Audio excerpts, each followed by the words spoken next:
નમસ્કાર. કોદરામ પ્રાથમિક શાળા પીએમસી ની અંદર આજે અમારી શાળામાં આર્ટ એન્ડ ક્રાફ્ટની પ્રવૃત્તિ કરવામાં આવી. બાળકોની અંદર ઘણી બધી કલાશક્તિ પડેલી છે. એ કલાશક્તિને બહાર લાવવા માટે આર્ટ એન્ડ ક્રાફ્ટ ની અંદર બાળકોને પ્રવૃત્તિ આપવામાં આવી. બાળકોની આંતરિક શક્તિ અને સર્જન શક્તિનો વિકાસ થાય એ માટે બાળકોએ ભેગા મળી અને પર્યાવરણમાંથી મળતી ઘણી બધી વસ્તુનો ઉપયોગ કરી પોતાની આસપાસના પર્યાવરણમાંથી પણ ઘણી બધી વસ્તુઓનો ઉપયોગ કરી અને ઘણી બધી સર્જનાત્મક વસ્તુઓ એમણે બનાવી છે. માટીમાંથી રમકડા બનાવ્યા છે, કાગળ કામના રમકડા, સુશોભન કાર્યની વસ્તુઓ ઉપયોગ કરી અને સારી એવી વસ્તુઓ બનાવી છે. આ પ્રવૃત્તિની અંદર બાળકોને ઉપયોગ કરી અને સારી એવી વસ્તુઓ બનાવી છે. આ પ્રવૃત્તિની અંદર બાળકોને ખૂબ જ મજા આવી.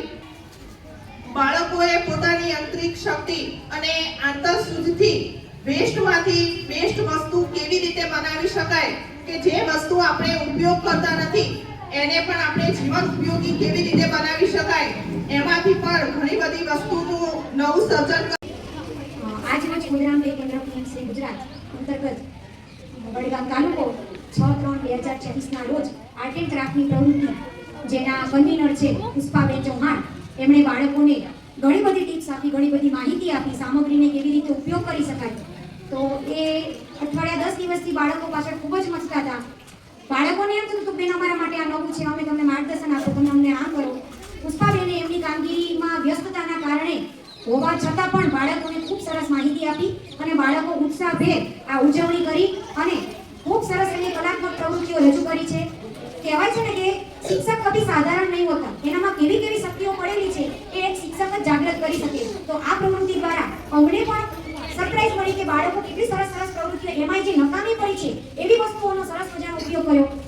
છોકરીઓએ કોડિયાને શણગાર્યા છે, વોલ પીસ બનાવ્યા છે, રંગોળીઓ બનાવી છે. એટલે આમ તો આ કળા એ જીવનમાં એમને આગળ કાર્યક્રમના ખૂબ જ એમને આભાર માનીએ છીએ.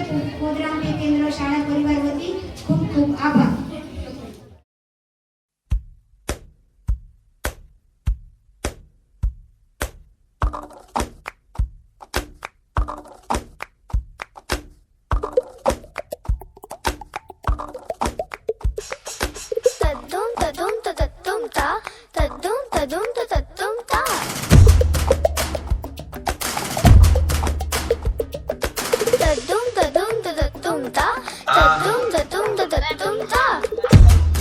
ભાઈ ગરબા કોટાળા વાળા બંધ થઈ ગયો યાર, આવું ના ચાલે.